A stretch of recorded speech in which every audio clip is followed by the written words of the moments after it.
Bonjour à tous, c'est Benjamin. On se retrouve pour un nouvel épisode sur Pro Cycling Manager 25.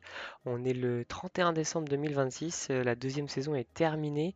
On va faire un bilan ensemble de la saison, puis se projeter sur le début de la prochaine saison. Donc pour commencer, les bonnes nouvelles.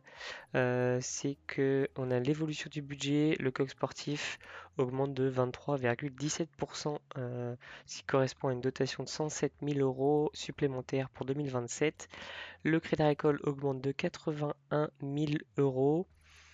Alors le vainqueur du trophée Cyanide, c'est Vingegaard devant Pogacar et Caruso. On ira voir ensemble hein, les résultats avant de passer à la saison 2027. Et la super nouvelle, c'est que nous passons Conti Pro. On a fini 32e du coup cette saison. On va le voir ici sur les classements. Premier, bah, UAE hein, forcément. Et 32e, on était la première Conti en fait. Donc on est passé Conti Pro maintenant. Et quand on regarde les scores de mon équipe, Mathis Lebert fait une saison incroyable avec beaucoup de super places et de victoires. On ira voir après qui c'est qui a gagné. Maxime de Comble aussi. En plus, il est prometteur, c'est l'avantage. Artus Jalado, Emmanuel Oukou. Bon, vraiment, presque toute l'équipe a marqué des points. Au niveau des victoires, Maxime de Comble, 5 victoires. Emmanuel Oukou, 5 victoires. Mathis Lebert, 4 victoires. Artus Jalado, 1. Colin Saviose, 1. Et Brieux Roland, qui n'était pas dans notre équipe, mais que je vais aller vous présenter tout de suite. Donc pour cette première saison en Conti Pro, on va pas avoir énormément de coureurs, hein. J'étais un peu limité en termes de budget pour recruter. Donc c'est simple, hein. On a 10, 12, 2, 4, 6, 8, 10, 12. On a 14 coureurs pour cette saison. Donc ça va faire bah, comme cette année, hein, tout simplement, deux équipes. À voir si on peut aller sur quelques World Tours. Ça serait sympa de découvrir le World Tour avec nos jeunes coureurs. Point de vue de l'âge, déjà, on a recruté des jeunes, hein, vous pouvez le voir, et le plus vieux à 28 ans. Alors, en termes de caractéristiques, au niveau de l'évaluation, toujours Mathis Lebert qui est le mieux noté de mon équipe. Surtout qu'il est bon partout, hein, clairement, que ce soit en montagne, moyenne montagne, vallon, pavé, sprint, accélération. Maxime Decomble sera aussi notre deuxième leader. Il a bien progressé en termes de contre-la-montre en moyenne montagne, un peu, pas du tout même en montagne. Attendez, on va faire comme ça plutôt. Brieux Roland, donc ça c'est la première recrue qu'on a fait avec des super stats en montagne et une belle petite axelle donc pour attaquer. 23 ans, il est jeune en plus. Artus Jalado qu'on a renouvelé, toujours pour ses notes. Ça va vraiment être un équipier du coup l'année prochaine. 26 ans, il commence à avoir de l'expérience en plus pour apporter aux jeunes. Colin Saviose, toujours là. Et on a recruté une petite pépite, Yann Hernandez-Reyé. Alors là, avec son 73 en montagne, je pense qu'on va pouvoir faire quelque chose d'intéressant, sachant qu'il a un peu de progrès encore à avoir. Emmanuel Oukou est toujours là, sera notre sprinter principal quand Mathis Lebert ne sera pas sur la course. Théo Delacroix, pareil, va plutôt aider, sera un coéquipier. Mel Guégan sera soit un sprinter, soit le lanceur d'un des deux entre Mathis Lebert et Emmanuel Oukou. Lénaïque Langella, équipier. Tom Inguenot, pareil, plutôt un capitaine de route, un Tom qui commence à avoir de l'expérience. Alexandre Trouvin, c'est la deuxième pépite entre guillemets, avec une belle petite évaluation que j'ai trouvée euh, en montagne. Baptiste Grégoire, c'est pareil. J'ai pas mal recruté en montagne hein, cette année. L'année prochaine, il faudra vraiment qu'on recrute un sprinter parce que c'est pas possible. Et Antonin Souchon qui est toujours là. On a perdu qui au niveau des transferts? Si on regarde la liste, qu'est-ce qu'il y a eu comme dinguerie? Ah oui, Remco Evenepoel qui a signé un Intermarché Wanty. Stefan Kung à la Soudal Quick-Step. Rubio Einer chez UAE. On va faire le coéquipier. Quinn Simons vers la Movistar.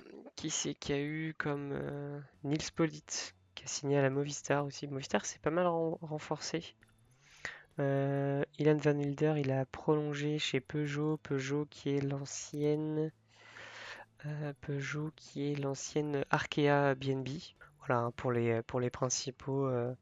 Pascal Ackermann chez la Groupama FDJ. Pas mal en termes de sprint. Kevin Vauquelin, il a prolongé. Je vous laisserai faire pause hein, si vous voulez regarder plus en détail. J'avance un petit peu. Puis regarder les gros noms. Au niveau de mes coureurs, moi, hop, équipe, on va plutôt faire dans ce sens-là. Il y a pas mal de jeunes hein, qui ont signé. Nathan Van de Piet est parti chez CIC-U Nantes. On a dû faire des choix. Malheureusement, on ne pouvait pas re-signer tout le monde. Léo Danès chez Decathlon H2R La Mondial Team. Et Victor Jean chez Total Energy. Bon, mes coureurs rebondis. Alors, 2 en World Tour et 1 en Conti. Et nous, on a été récupérer 2 Decathlon H2R Development Team. Hop, si on accélère. Voilà, on a prolongé Artus Jalado et Maël Guégan. Et Groupama FDJ pour Brieux Roland. Et 2 Decathlon H2R La Mondiale Development Team. Au niveau des sponsors, et ben, comme on s'était laissé sur le... Au niveau des sponsors, comme on s'était laissé sur le Tour du Poitou-Charentes, on a réalisé tous les résultats des sponsors. 16 victoires alors qu'ils nous ont demandé 0. C'est quand même pas mal. 92e, on finit 32e. Je pense qu'ils peuvent être pas... Là, ils sont au maximum, hein, ils peuvent pas être plus satisfaits de nous. Euh, donc, euh, donc voilà pour ça. Eh bien écoutez, on va regarder les résultats des grands tours. Damiano Caruso qui l'a remporté le Giro d'Italia devant Joao Almeida et Johannessen. Rodriguez a gagné le maillot de meilleur grimpeur, Milan le sprint et Valentin Paré-Printre le maillot blanc. Vingegaard qui remporte le Tour de France devant Remco Evenepoel et Tadej Pogacar. Tronchon ramène le maillot à pois, Olaf Koij le maillot vert et Lennart Van Nidvelt le maillot blanc. Matteo Jorgensen à Team Visma, on fait une grosse année. Hein. Team Visma, ouais, avec Matteo Jorgensen qui du coup remporte la Vuelta, Mikel Landa deuxième, Adam Yates troisième, ouais, UAE abonné aux secondes places, hein. Deuxième, troisième. Trentin a remporté le maillot de meilleur grimpeur, Jorgensen le maillot vert et Tiberi le maillot blanc.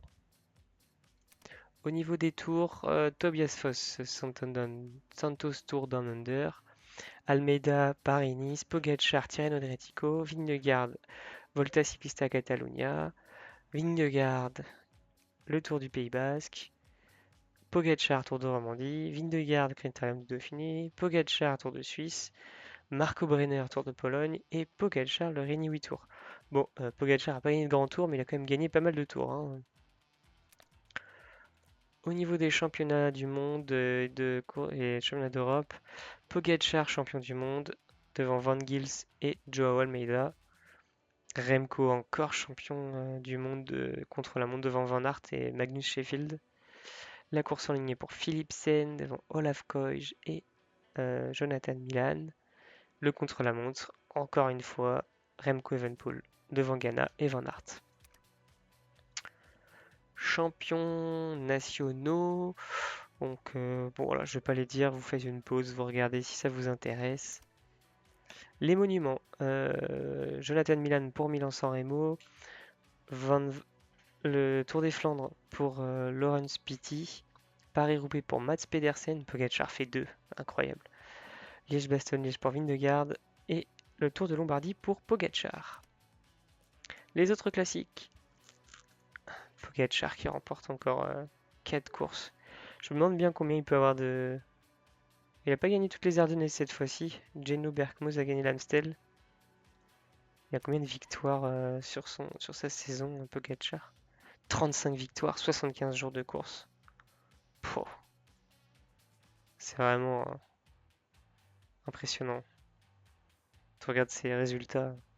Est-ce qu'il évolue encore? Non, il évolue plus. Il est au maximum, il faut dire qu'il a déjà une sacrée note. Monument, premier sur Paris-Roubaix. Oh, c'est la carrière de fou, quoi. 4 grands tours, 4 tours de France, pardon. Qu'est-ce qu'on a? Un Giro d'Italia et une Vuelta en 2025. C'est vraiment, moi je le trouve incroyable. Franchement, allez, champion national de contre-la-montre, champion du monde. Bon, eh ben écoutez, on va passer du coup au 1er janvier. Donc on n'a plus d'entraîneur au 1er janvier. J'oublie à chaque fois. On va prendre à la pointe parce qu'a priori c'est le style d'entraîneur que mes coureurs ils veulent. J'aimerais bien un français. Il n'y a pas de français à la pointe. Si. Allez hop, t'es engagé. On va mettre course par étape. Bon, déjà il va mettre tout le monde. Voilà, il va entraîner tout le monde. Sprinter, grimpeur, grimpeur, sprinter, sprinter. De la croix. Ouais, barouteur s'il veut, sprinter. Classique du Nord, pas du tout. Mettre grimpeur, grimpeur. Toi, on va te mettre aussi grimpeur. Course par étape, course par étape. Ok. Bon. À moins qu'on fasse le sprint. Voilà, comme ça. Eh ben écoutez, on va de toute façon faire des... Ah oui, d'accord. Le jeu a déjà demandé le Paris-Nice. En vrai, moi ça me va, j'aimerais bien faire Paris-Nice, ça serait cool. Et de panne le 26. Ah oui, on a déjà accepté. Ah, bah du coup, ouais, c'est cool. On va avoir 2 courses sur le tour, a priori, pour commencer. C'est pareil, on va rester en Europe, hein. On va pas aller voyager à l'autre bout du monde pour commencer. Les objectifs du sponsor. Je me suis trompé d'objectif là. Le sponsor. Alors, qu'est-ce qu'il nous veut comme objectif? Obtenir une invitation pour la course pour Paris-Roubaix. Quel intérêt. Franchement, Grand Prix de Denain. Bon, le Grand Prix de Denain, ça commence à être un peu casse-pied, toujours la même chose. Paris-Nice. Ce serait bien qu'on ait une invitation. Grand Prix de Denain. Ouais, top 10. Il sera content. En deuxième partie, qu'est-ce qu'on a? On a Paris-Roubaix, obtenir une invitation. Et les 4 jours de Dunkerque pour faire plaisir au Crédit Agricole. 4 jours de Dunkerque, on va faire top 10. Le Critérium du Dauphiné, obtenir une invitation, ouais, j'aimerais beaucoup aussi. 2-2, 3-3, donc le Critérium du Dauphiné et Championnat de France. C'est quoi Championnat de France la course? C'est un sprint. Wow. Top 20. Et en 4ème partie de saison, Paris Tour Elite. Et GP de fourmis, ouais, allez. Il y a quoi GP de fourmis? Top 10. J'ai rien là comme truc qui grimpe un peu. Ah, le Tour du Limousin, c'est comment?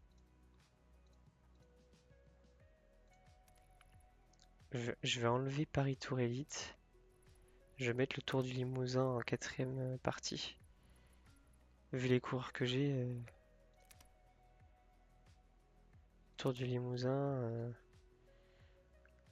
allez, top 10. 200, 200, total de points actuels 12. Ah, bon. Eh ben, on va enlever Paris-Nice. Total 6 points. Ça ferait 1, 2, 3, 4, 5, 6, 7. Ah non, c'est Paris-Roubaix que je vais enlever. Je vais mettre Paris-Nice. TT, ça on est plutôt pas mauvais. Top 10. Et j'enlève GP de fourmi, c'est pas grave. De toute façon, on a 200 avec le Crédit Agricole. Et le Crédit Agricole, normalement, on va pas garder le Crédit Agricole l'année prochaine.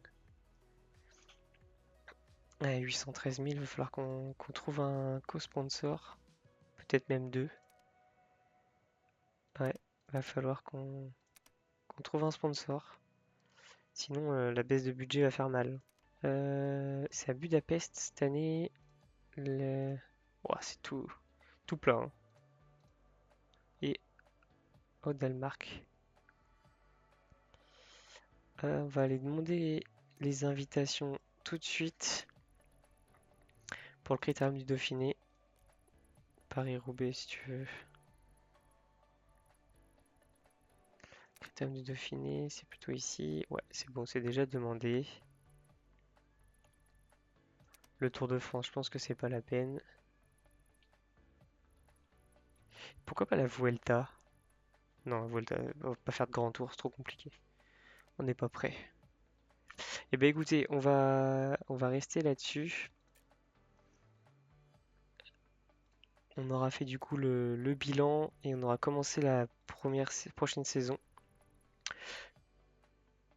Je vais faire mes équipes, c'est ça, je vais faire mes deux équipes hein, comme je fais d'habitude. Une plutôt tournée vers le sprint, une plutôt vers la montagne. Écoutez, je vous souhaite une bonne journée et je vous dis à plus tard. N'oubliez pas de vous abonner, je ne le demande pas beaucoup si jamais il y a encore des gens qui sont là en train de regarder et qui ne sont pas abonnés. N'hésitez pas, ça ne mange pas de pain. Allez, je vous dis bonne journée. Salut!